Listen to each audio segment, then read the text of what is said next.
All right, this is what a lot of you have been waiting for, a tube output stage that's really, really good.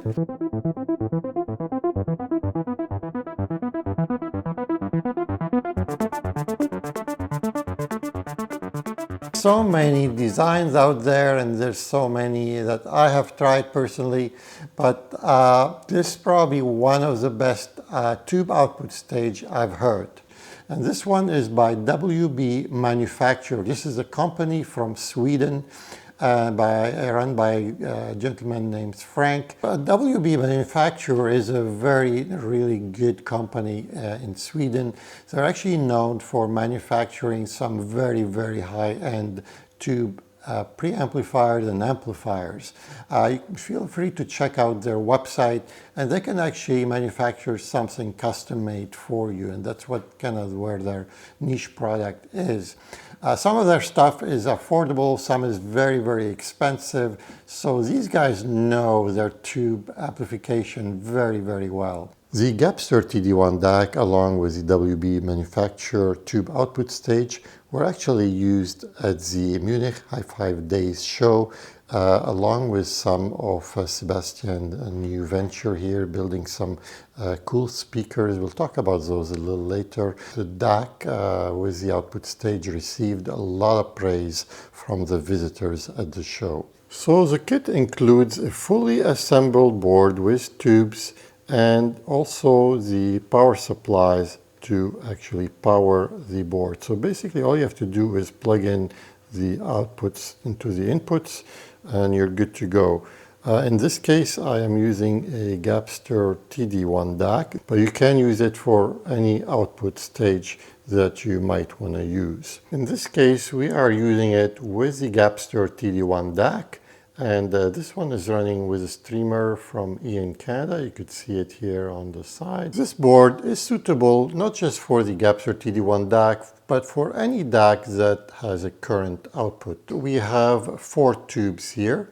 The first stage is handled by the 2 smaller tubes here. These are E180 tubes. And that basically handles the small signal that's coming from the DAC, and then send it over to another set of tubes, and these are basically 1287s, also called ECC 81. It uses fairly common tubes for the last output stage and slightly not so common the E180s for the first stage.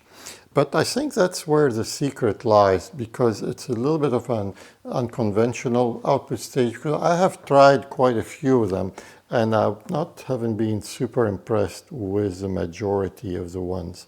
And for the longest time, I did not want to actually even give you guys an option of a tube output stage. But I keep getting bombarded by, how can I change it to tubes? How can I do this? So for the people that are really dying to do that, what I suggest you do is do not populate the OPA 861 output stage at all. And you can take the output from the 3 pads. You can see the 3 pads here on this board. And basically the ones right here labeled R output, L output, and there's AG, which means analog ground. So that's what you want to get them from. I had been listening to it for over a month now, and I actually do like it. Probably the first tube output stage that I like. And I have tried personally quite a few very well-known designs. I'm not going to mention any names not to knock anything down. They sounded amazing and sounded great, but just not as good as my OPA 861 output stage. So I just had it. I've been listening, like I said, to it for months. The sound sounded really good. At the beginning, the first hour or two, I wasn't too impressed, to be honest with you. The unit needed to be, played for a while and used for a little bit. And within reasonably, within an hour, just started to settle down and sounded good. I also happened to have just built a Gapster TD1 DAC just for it. Also, all the capacitors needed to settle down. So I let that play for a couple days for everything to settle down. Then I started listening to it, and then I liked it. And the beauty with tube output stages, you get to play with different tubes and try a few things. So I will go about that a little bit later as well. But to summarize everything, the sound sounded very good. It was very close to the OPA 861, but it was a little bit different, not exactly the same, but not in a bad way. So I think it's going to be up to people what they like. What I have it running is I use a tube preamplifier. So my after the DAC output, it's actually going into tube preamplifier. So I think for people who don't have any tubes in their system, they might be interested in a tube output stage.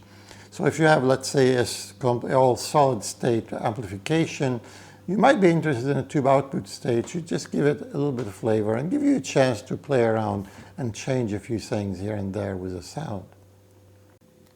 So I did a comparison with my other Gapster TD1 DAC that I have here next to it.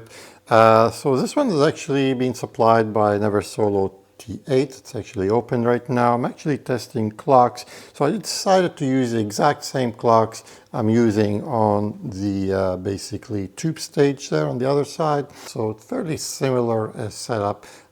This is just a little bit open and a little bit chaotic, but if you guys are interested in stuff like this, we talk about a lot of these things on my Patreon channel, so you are welcome to give it a try. Some really cool stuff that we do. The clock was changed on the Neversolo T8 using my clock switcher here. That's one way I was able to basically decide which clock I want to use.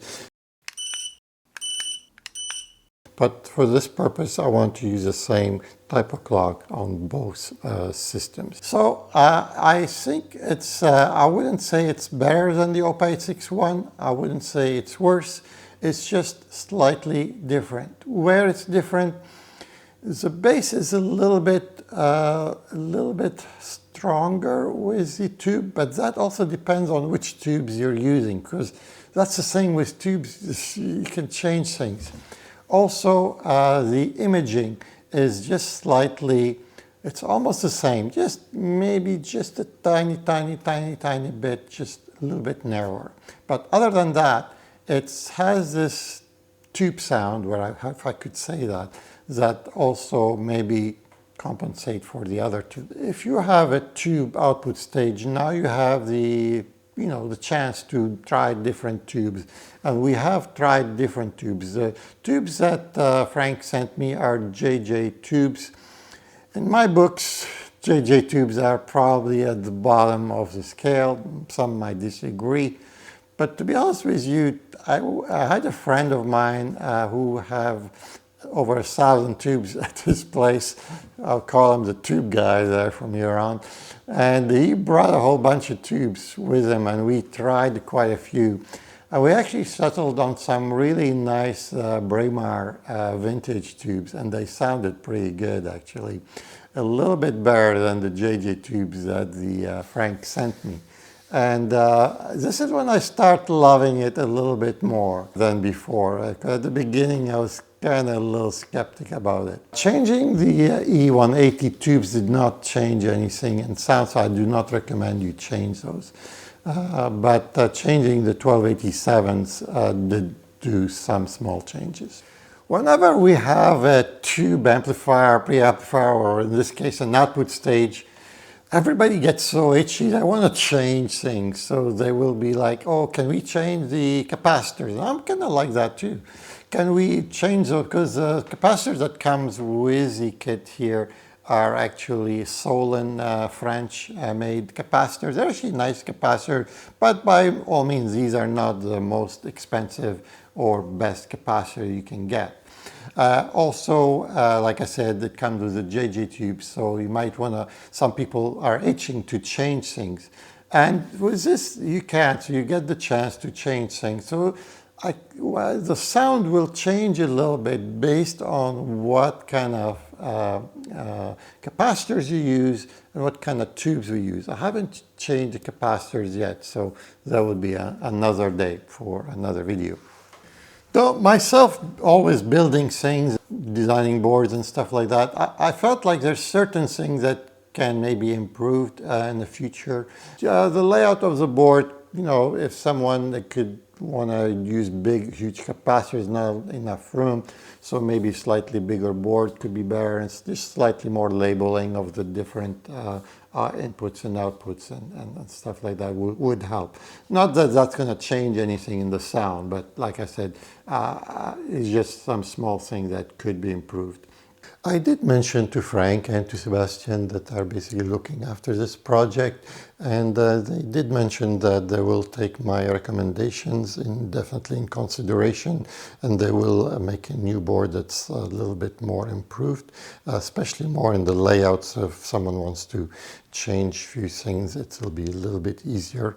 But either way, it is a really good tube output stage the way it is now, and these are just some minor changes. The price for the complete kit here, all fully assembled with tubes and the power supplies and everything, is 1,000 euros plus taxes, in case depends on where you are, and shipping.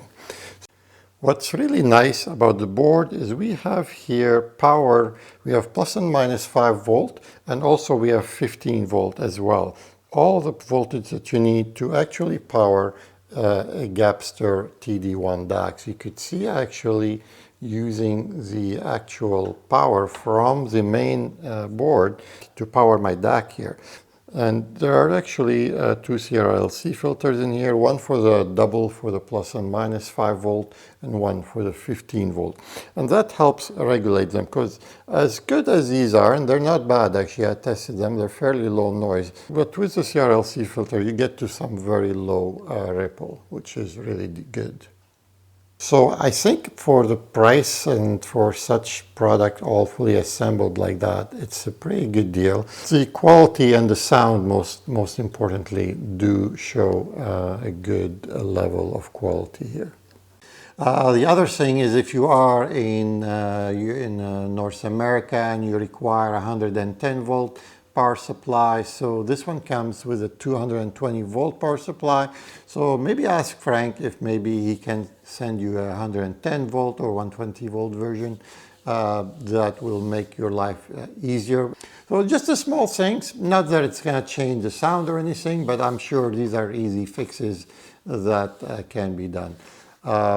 If you have any questions or anything you would like to know about it, please reach out to Frank, the manufacturer, and he would probably be happy to talk to you. If you would like to order the output stage, again, I'll put a link of the WB manufacturer and Frank's basically information where you can contact him and order a kit for yourself. The Aeroglass speakers that you see in the pictures and that actually were at the show as well, this is a project by Sebastian that he's been working on. It's one of his really proud projects, and I'm actually excited for him. It seems like these are really cool speakers. I'm hoping to maybe we'll talk about them more in the future. On my Patreon channel, we talk about a lot of things we don't talk about here. There's a lot of different conversations. We talk about how to open things up and just basically MacGyver a few things here and there. A lot of people are doing some beautiful builds, and we post them on a little forum we have. Feel free to support the channel. I'll put a description below. There's a couple tiers, one for $1, one for $3, and that will support the channel, and you can get some knowledge that you don't see pretty much everywhere. And I'll put a couple links in the corners here about different things. There'll be another link about different songs you can listen to on your stereo that will help you feel good quality songs on your system. That could make sometimes, it's like having an upgraded stereo without paying anything. I'll put a little speaker if you'd like to subscribe to the channel, and I hope to see you again. Take care.